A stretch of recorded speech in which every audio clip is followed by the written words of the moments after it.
azalaki na pikol mokonzi ya mapinga na ye. Parla ainsi à Abraham. Bazoloba na Abraham boye. Dieu est avec toi dans tout ce que tu fais. Nzambe azana yo na onyos yo salaka. Jure-moi maintenant ici par le nom de Dieu que tu ne tromperas ni moi, ni mes enfants, ni mes petits-enfants. Il a pas lelo. Et na komo na Nzambe na yo. Et que okokosa ngai te, ezala bana na ngai te, ezala bakoko na ngai te. Et que tu auras pour moi et les pays où tu séjournes la même bienveillance que j'ai eu pour toi. Okozala pona tina ngai na kati ya mboka oyo, okozala na bolamu oyo ngai pe na salela yo. Amen. Amen. Vous savez, Zambazo nani Abimelech. Aye, Abraham afandaki na mboka Abimelech. Abimelech azoya. Ezale tozala ba chef quartier. Comme mon chef quartier aye, alibi ko fandi na mabele na ngai. Na moni ofuluki awo. Natali na moni ko za na Nzambe. Bandeko, il faut batu batala ba moni ke yo za na Nzambe. Même ata ozana ba voisin ba comprendre que ya solo za na Nzambe. Si ces gens-là bandimi ke ozana Nzambe ba kobanga yo. Respect na yo na kati ya quartier et bandaka tout d'abord na bunzambo za nango. Si tu as Dieu, les gens vont te respecter. Si tu pries sincèrement, même ba chèque ba zone kana balabala, ba kuluna ba kobanga yo. Ba kobanga yo. Muto ya sakana Nzambe, ba chola kayete, ba kwisa kayete, ba sakana kana yete. Bunzambe mona naka, pe ba to babanga kaye. Si les gens ne te craignent pas, c'est parce que tu n'as pas Dieu. Si tu cherches Dieu en vérité, pe ofani na Nzambe, ba to ba kobanga pe ba kotosa yo. Même atabando ki ba kobanga yo. Abimelech atali na bakarte na ye, atali Abraham Abraham a Dieu. Abraham a zana Nzambe. Azoya zolobake. Abraham, Dieu est avec toi dans tout ce que tu fais. Nous voudrons que ma prière tozo sale. Nzambe akota na misala na biso ko bandalelo. Amen. Bandeko, si Dieu entre dans nos entreprises, il n'y aura pas d'échec. Notre Dieu n'est pas un Dieu d'échec. Notre Dieu n'est pas un Dieu Yabatubakufa, mais c'est un Dieu de vivant. C'est un Dieu de la réussite. C'est un Dieu de l'accomplissement de la promesse. Alléluia. Je voudrais que Nzambo tozo sambe le bisona yo. Nzambo tozo sambe le butu moi.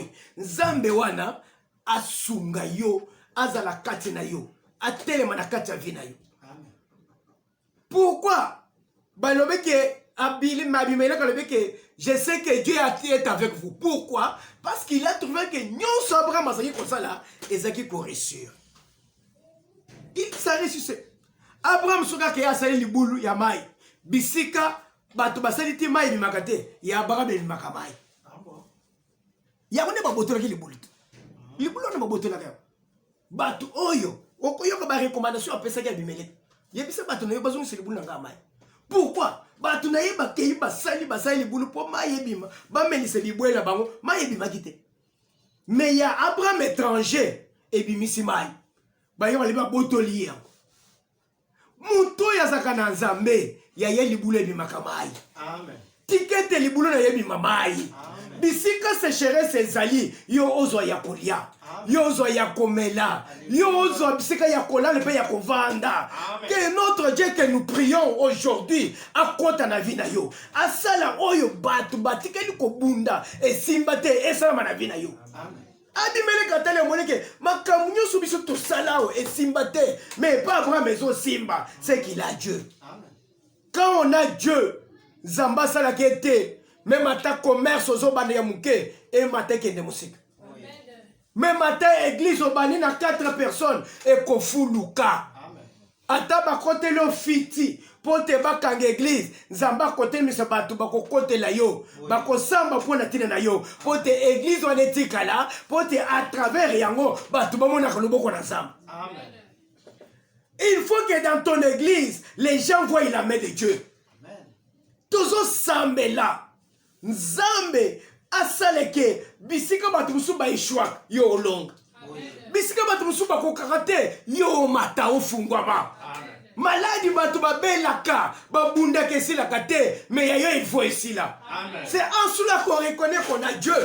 Abimelech kateli Abraham abelaka te. Abraham azosala misala ezokende liboso. Pourquoi misala ezokende liboso te?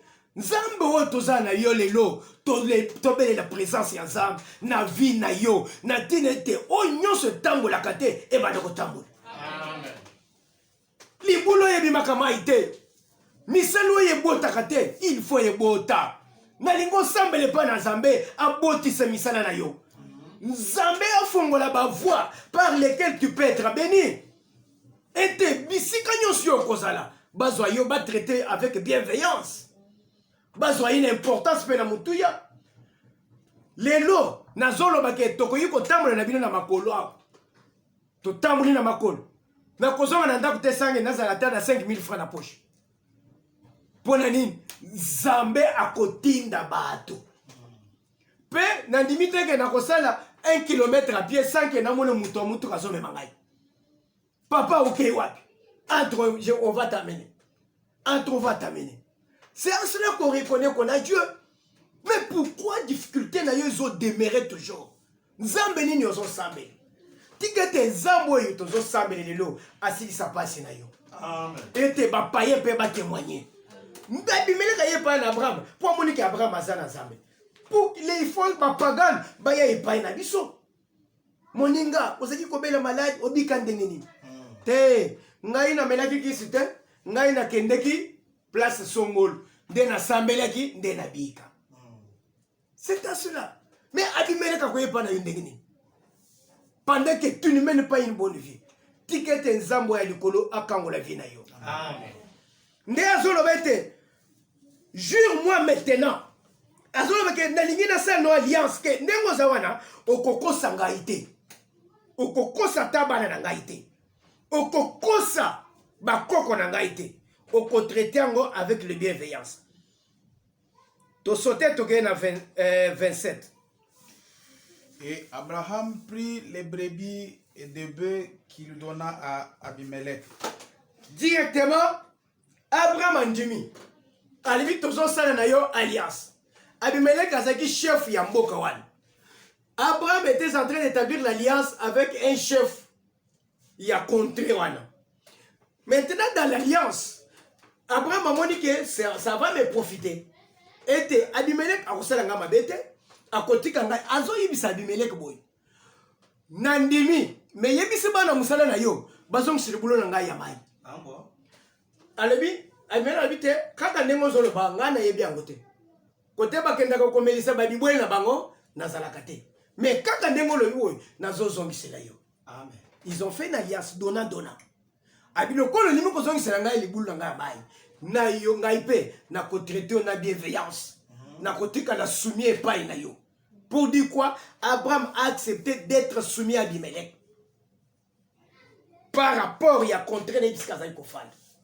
Qu'on se soumette na mibe ko le baké au traiter na bienveillance. C'est la soumission.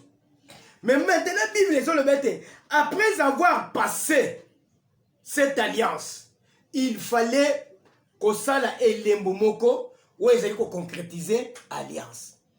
C'est là où vient le problème. Au contacter alliance na monte. Dans toute alliance, on a toujours donné quelque chose. Pour que alliance soit des simba. Des Bibles les ont été elemboya renforcement de alliance wana. Et Abraham prit des brebis et de bœufs qu'il donna à Abimelech. Vous comprenez? Akamati bangombe na bampate apesi Abimelech et ils firent tous deux alliance. Quand Abraham a donné Abimelech bangombe na bameme directement, Bible le bete bangonyo sumbale basali alliance.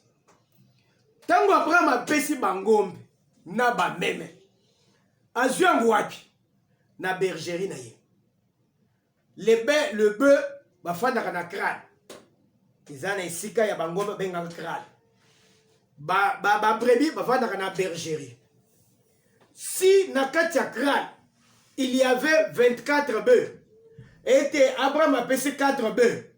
na butu wana tina sanza mobimbo wana bangombe ya Abraham bakutika la combien 20 4 ekei wapi ekei pa Abimelech en signe d'alliance et que tout le temps Abimelech azoya alinga se l'Abraham babe atale boye azokanisa bangombe Abraham apesi mais entre temps na kati ya crâne il y a un vide, il y a un manquement.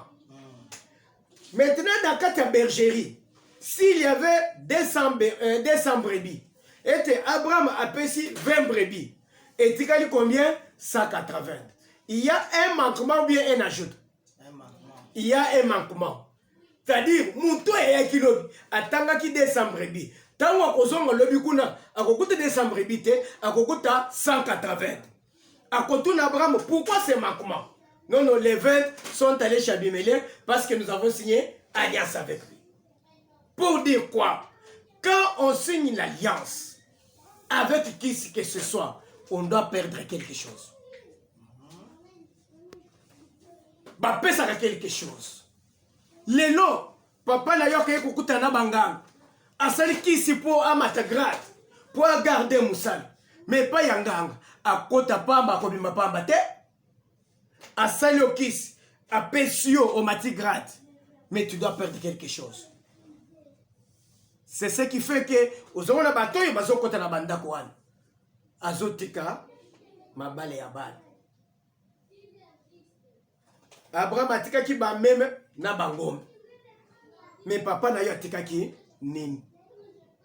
Atikaki ntaba. Ntaba. Synonyme ya mutu. Nezo mona bato babadi ko kufa na kati ya famille. Mama na yake ndako tika liki ya soso.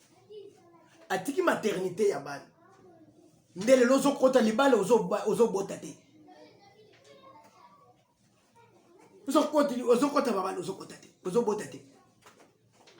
Il a laissé l'argent. Bozuyaban. Yo lingi musal. Yo lingi ofandaki. Yo lingi o se sauver na vie. Pese misali ya bana na yo. Nde ba kamate misali ya bana ba pesi. Yo tangi ba classe. Ba français talebele na monoko. Anglais talebele na monoko. Mais musala zéro. Papa atika musala na alliance o ya salaki na diable. Yangonde umona kada famille na bino. Koko na bino. Des fois omito na papa. Qu'est-ce qui se passe? Papa pas yébité. Mais tant sous koko na bino. Parce que tant Abimelech a signalé à ça. Tu vas me traiter avec la bienveillance sur moi, sur mes enfants et l'école à mes petits enfants. Ma petite na baza ba koko. Si on peut osa koko. Osa pe na koko na yo. A signé alliance na nani. Mais tant qu'on signe alliance, atikaki elemboni na kati alliance. Parce que eloko konyoso batika na alliance, bokotika na kozongo lisusu. Ba meme oyo Abraham apesaki, etikeli kozongo lisusu na bergerie te. Ba ngombe wana apesi, batikeli kozongo lisusu. Toi tu crois que na alliance, na bakisi oyo papa na yo asali, koko na yo asali, na milimo mabe, na bilima ya mai. Tu crois que bo ateka misala na bino yo kozo musala malonga yo komata parce que yango ibateka ngona might nde komo kwazo c'est pas dans le bin. Non, moi je traite avec les esprits des eaux et tant on a zo kende kosolona bango et ce qu'il me demande je donne. Parce que bazo senga no basenga sosomi balé na kamati sosomi balé bali beza ya mibali eza ya basite na kei na katimi tu na bwakeli bango na mai. Mais sosomi baloyo otekifi ya bana na yo mibali tango komone sikoyi ba esprit wane bandiko ya ba bandiko mizwe na bango moko. Tu vas faire quoi? Il y a même des familles où les gens ont conclu des alliances avec le monde des ténèbres. Et ces esprits-là, babandiko ya bangomo. Babandiko mizwe na kati. Babandiko mizwe na kati ya famille. Bana bazoko fu papa zo comprendre te. Bat bazoko fu na église, pasteur azo comprendre te. bilima ya mai okendaki kosigner alliance na bango bazongi bakomi komizwela bango moko na kati ya église oza mpe liloba koloba te même ata omoni bango na miso okoloba nini tu n'as rien dit mais toi l'enfant oyo bimi na kati ya famille oyo luka nzambe si tu cherches Dieu le Seigneur va te délivrer Amen. Kola kofongola yo parce qu'à le biété quiconque croit en Seigneur Jésus-Christ il sera sauvé yo muto bimi na libota ya boy po omona bolamu na nzambe ndimela ko Yesu Kristo ndimela ko soko ndimela ko Yesu Kristo te mbula na yo eza muke parce que bambula na bino basi bateka ngo na koko na bino basi bateka ngo na papa na bino un enfant un frère de la famille parce que vous avez le même sang il peut engager toute la famille na kata monde de ténèbres ndenge Abraham engagé famille na mobim Isaac na Sarah engagé ba ndenge pe batu ya mumutu même ata un frère de la famille akoki kolonga ke ya sali kisi engagé bino nyonso na kati ya kiswa bobandi komona pasi bobandi konyokoma ye moko aza na mbongo bino boza nango te azwi ya bino nyonso akangisi kuna poye a mata bapesi ya matina nde nazoyebisa bino ke vous savez nzambe nde abongolaka vi ya bato Satan abongolaka vi ya bato te jamais. Je vous dis que faites attention avec bakomo bato bazomipesa na baeglise bazomipesa na bamusicien chrétien bamusicien ya mokili ces noms là faites attention parce que tango Abraham akutani na nzambe nzambe ayebiseni ayebi ke désormais bakobenga liso Abraham te bakobenga yo Abraham Sarai akozala liso Sarai te akozala Sarah. On a changé les noms mutu nyonso ça nazo fongola yo mutu nyonso asignaka pacte na esprit supérieur oye lekiye même na monde des ténèbres comment on échange. C'est ce qui fait que ozayi komona bano baza opesa baptême na ba religion songolo ceux qui bapesa baptême balobi déjà que akutani asali engagement na nzambe bazopesa kombo bazobenga kombo ya christianisme akomi mukristo bakopesa kombo mususu. Il y a beaucoup de religions bachanga bato bakombo mwana oyo babotie kombo boy tango bazopesa baptême bazochanger kombo bazopesa kombo mususu. On se comprend. Pour dire quoi? Comme moi, on a na combo, oyo, père spirituel no apesaye, deba kote no benga ye. Oyo zo symboliser signe ya baptême, engagement oyo asali na nzambe na bango. Alors, ce qui prouve que Abraham a salaki engagement, a signé alliance na nzambe, c'était le changement du nom. Alors, maintenant, c'est ce qui fait que, ozomona, mutuazo abandi musana na zambe. Ake weti, o nazali susu mwambate. Ngai, bobanda kobenga ngai, mupanga na kolo. C'est ça. Akutani na nzambe na ye. O yakenda kukutana na ye. A changer kombo apese kombo na ngai, mupanga. Bandele ba kwano bengo mupanga kombo na zo pesa yo ezali ya ye moko amepesa te ezali ya alliance kenda kosigner na banzambe na yekoni nde ozomona mutute ba pesi kombo ya mutute etiki kombo na ye oyo bayebi babengela ka ye ekomi kombo mususu bakomi ko bengele susu no la nde ozomona ba mise ya mokili lelo atiki kombo na ye oyo babenga ka ye boy bakobenga ye tata chérie maman chérie c'est-à-dire eza kombo bapesa ye na bilima ya mai bisika kenda kosigner alliance ko bandelo bazo bando ko benga yo na kombo boy tango bazo benga ye na kombo wana bazo tongole nzambe ne ya mai wana. Faites attention avec les gens oyo zomona lelo azo changer kombo bakomo benge na kombo mususu tuna ye kombo nani apesi yo ba mumpe ba changer biso ba kombo okay boyo oyo nani kombo mutu mwana nani o matondo ko banda lelo mwana oyo azali susu matondo te akomi monsantu na Yawe Nzambe kombo na ye Andreas. Babandi ko benga ye Andreas. Andreas wana pona ko signifier ete akutana Nzambe ya Andreas. C'est ce que vous voyez aujourd'hui, mais les gens ne comprennent pas. Ozo benga mutu kombwana nani apesi ye. Amen. Amen. Tikete Yesu Kristo akita na vina yo. Amen. Yo bimi na famille ya boy. Yesu akangola yo. Yesu afongola yo. L'église, Jésus a dit à Pierre, Pierre, est-ce que tu m'aimes? Pierre a dit, je t'aime. Attends, Pierre, m'aimes-tu? Mais pourquoi tu me demandes trop de questions? Ah mais non, paie mes brebis. Je vais te laisser la clé. Il y a porte, il y a église. Et qu'on s'allait pas y yo.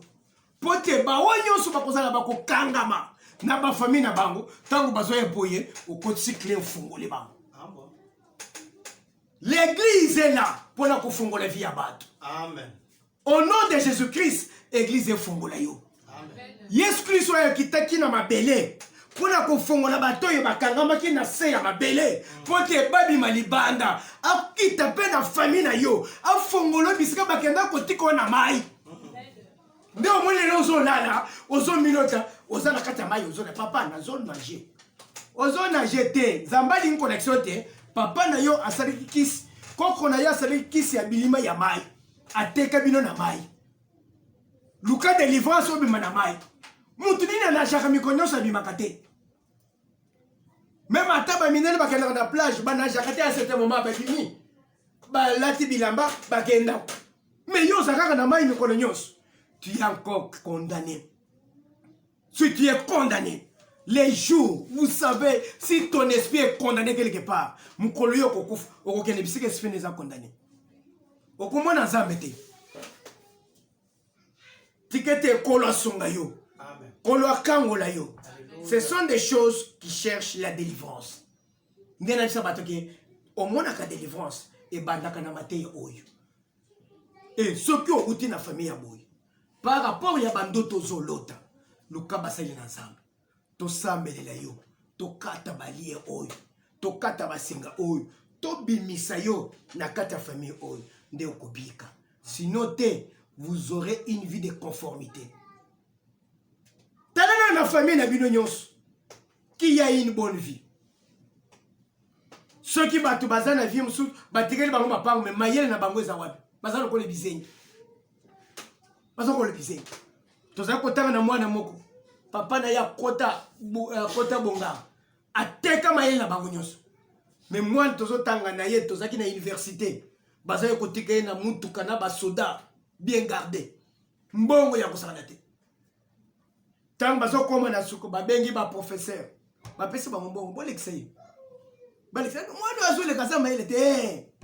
Azo la zama te. Mais malgré l'équipe bon aza wapi. Mitumuto na foutu.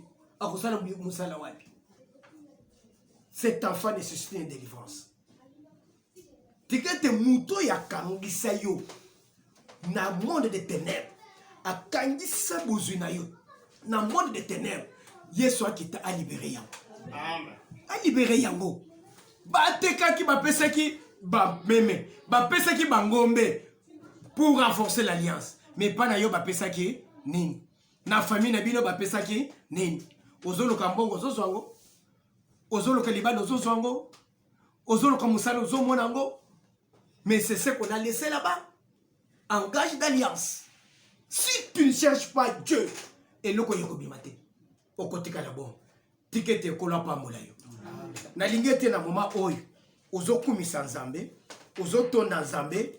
Oyo apesi biso liloba oyo. C'est Dieu qui nous a donné cette parole. Bible les olebete. Je leur ai donné la parole et la parole les a guéris.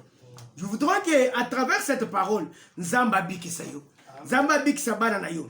Abikisa famille na yo. Même ata ozana poto, il faut Nzambe abikisa yo. Ozo kumisa na Nzambe, ozo tonda Nzambe pour cette parole qui nous a donné la parole de la délivrance, la parole de la guérison. To sambele na kombo na Yesu.